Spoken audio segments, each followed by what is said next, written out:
तो आइए देखते हैं एपिसोड 1 जिसमें है इमोशंस अनेक।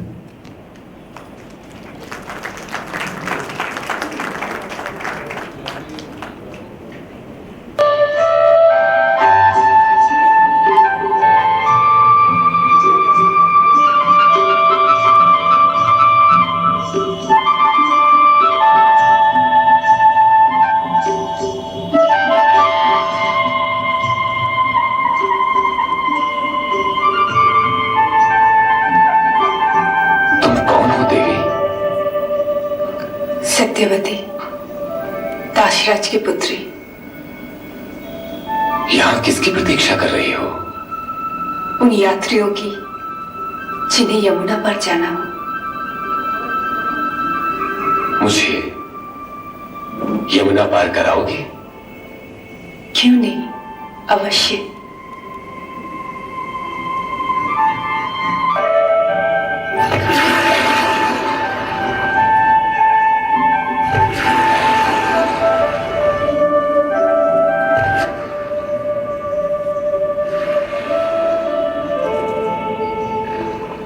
मैं हस्तिनापुर नरेश, भरतवंशी शांतनु सत्यवती। मैंने तो आपके वेश द्वारा आपको पहले ही पहचान लिया था महाराज।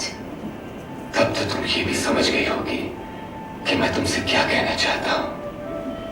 मैं सुने बिना क्यों समझूं? तुम्हारे सौंदर्य और उसकी सुगंध ने मेरा मन मोह लिया सत्यवती। मैं तुमसे विवाह करना चाहता हूँ। परंतु ये निर्णय तो मेरे पिता लेंगे कि मैं आपसे विवाह करना चाहती हूँ या नहीं चाहती। परंतु तुम्हारे हृदय की बात जाने बिना मैं तुम्हारा हाथ मांगने तुम्हारे पिता के पास नहीं जा सकता सत्यवती।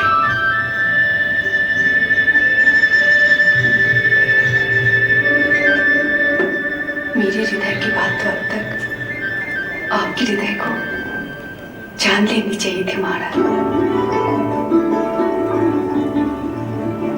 अतिथि का स्वागत है, पधारिए। धन्यवाद।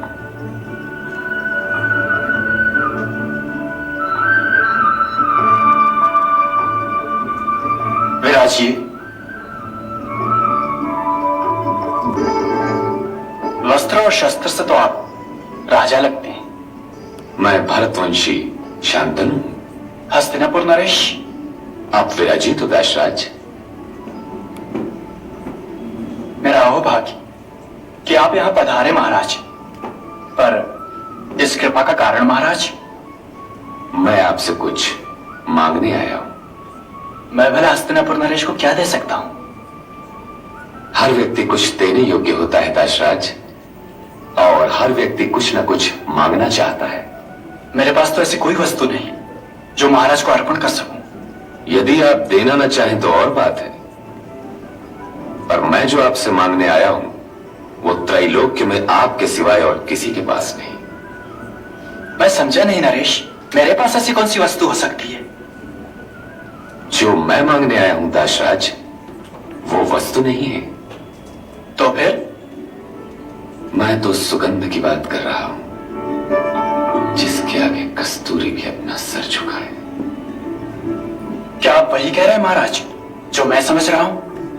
यदि आप वही समझ रहे हैं जो मैंने कहा तो मैं वही कह रहा हूं। यह बात तो पहेलियों में नहीं हो सकती महाराज। मुझे गौरव के अनुभव का अवसर प्रदान कीजिए। मेरी इस कुटिया की दीवारें भी तो सुने कि हस्तिनापुर नरेश क्या मांगने आए। मैं तो मांगकर गौरव का अनुभव कर रहा हूं दाशराज। हस्तिनापुर के राज सिंहासन पर मेरे बाएं हाथ वाला स्थान खाली है। मैं उसी स्थान के लिए आपकी सुपुत्री सत्यवती को आमंत्रित करने आया हूं। यह तो मेरी पुत्री के लिए बड़े सौभाग्य की बात है महाराज। और यह भी सत्य है नरेश कि सत्यवती के लिए मैं कब से आपकी प्रतीक्षा कर रहा हूं। प्रतीक्षा? मेरी प्रतीक्षा? जी महाराज, आपकी प्रतीक्षा।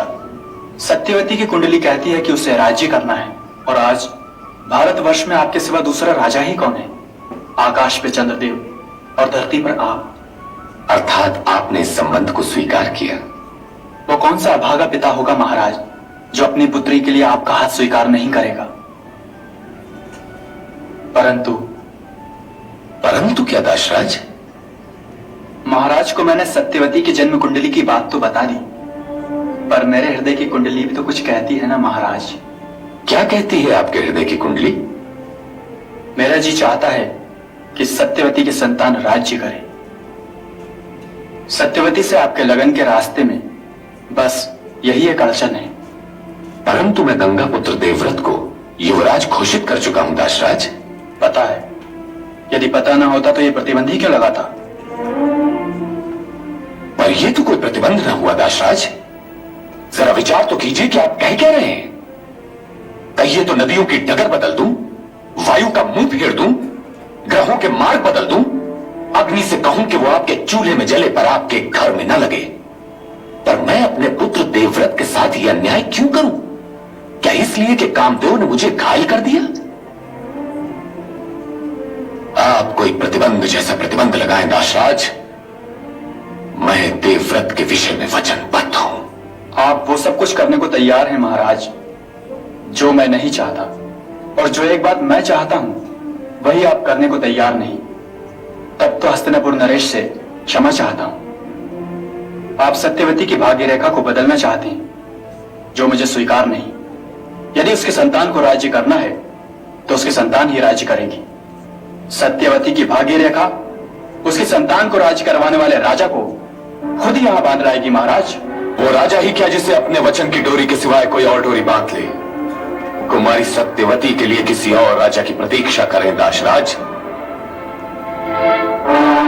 क्योंकि भरत वंश का शांतनु किसी एक का अधिकार छीनकर दूसरे को सौंपने का न्याय नहीं कर सकता।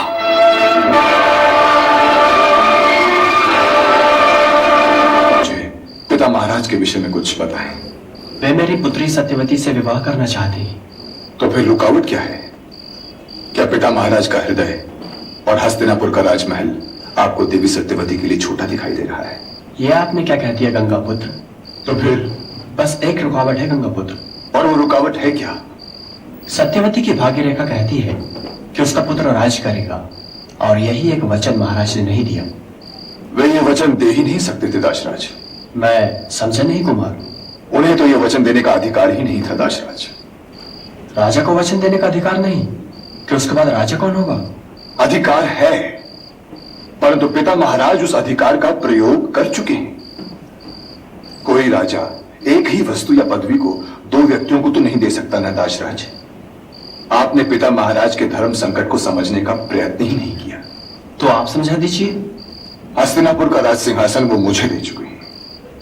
वो राज सिंहासन उनके बाद मेरा होने वाला है, और मेरे रहते हुए वे राज सिंहासन किसी और को दे दें, ये तो असंभव होगा ना दासराज।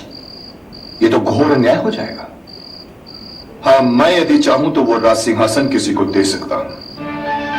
इसलिए मैं आपको यह वचन देता हूं कि हस्तिनापुर का राज सिंहासन देवी सत्यवती और पिता महाराज के ज्येष्ठ पुत्र को ही मिलेगा। आप धन्य है गंगा पुत्र, और आपके चरणों की धूली पाकर मेरा घर भी धन्य हो गया। धन्य है वो देश जिसमें आप जैसा महापुरुष और आदर्श पुत्र जन्मा। अपने पिता की प्रसन्नता का दाम अपने भाग्य से चुकाना हर व्यक्ति के बस की बात है। नहीं दासराज, नहीं। जो हो रहा है वो भाग्य रेखा के अनुसार ही हो रहा है। यदि हस्तिनापुर की राजगद्दी मेरे भाग्य में होती तो देवी सत्यवती की भाग्य रेखा उसका विरोध क्यों करती? भाग्य रेखाएं कभी एक दूसरे को नहीं काटती दासराज। इसलिए मैं देवी सत्यवती की भाग्य रेखा को प्रणाम करता हूं। और अब यदि आप आज्ञा दें तो मैं उन्हें अपने साथ ले जाऊं। परंतु गंगा पुत्र, अब ये कौन सा परंतु है दासराज जिसने सर्प के समान फन काट लिया? जिस प्रकार महाराज को आपकी ओर से कोई वचन देने का अधिकार नहीं था, उसी प्रकार आपको भी अपने वंशज की ओर से कोई वचन देने का अधिकार नहीं है। यदि आपकी संतान ने हस्तिनापुर के राज सिंहासन पर अधिकार का प्रश्न उठाया तो उसका परिणाम क्या होगा गंगा पुत्र? आपकी ये आशंका आधारहीन नहीं, इसलिए मैं इस अजगर का मुंह भी कील देता हूं। हाँ, मैं अपनी संतान की ओर से कोई वचन देने का अधिकारी नहीं, परंतु मैं संतानहीन रहने का अधिकारी तो हूं दासराज।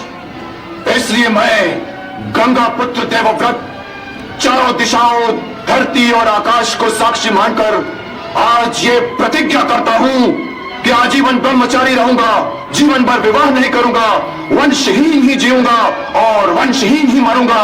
ये मेरी अखंड प्रतिज्ञा है।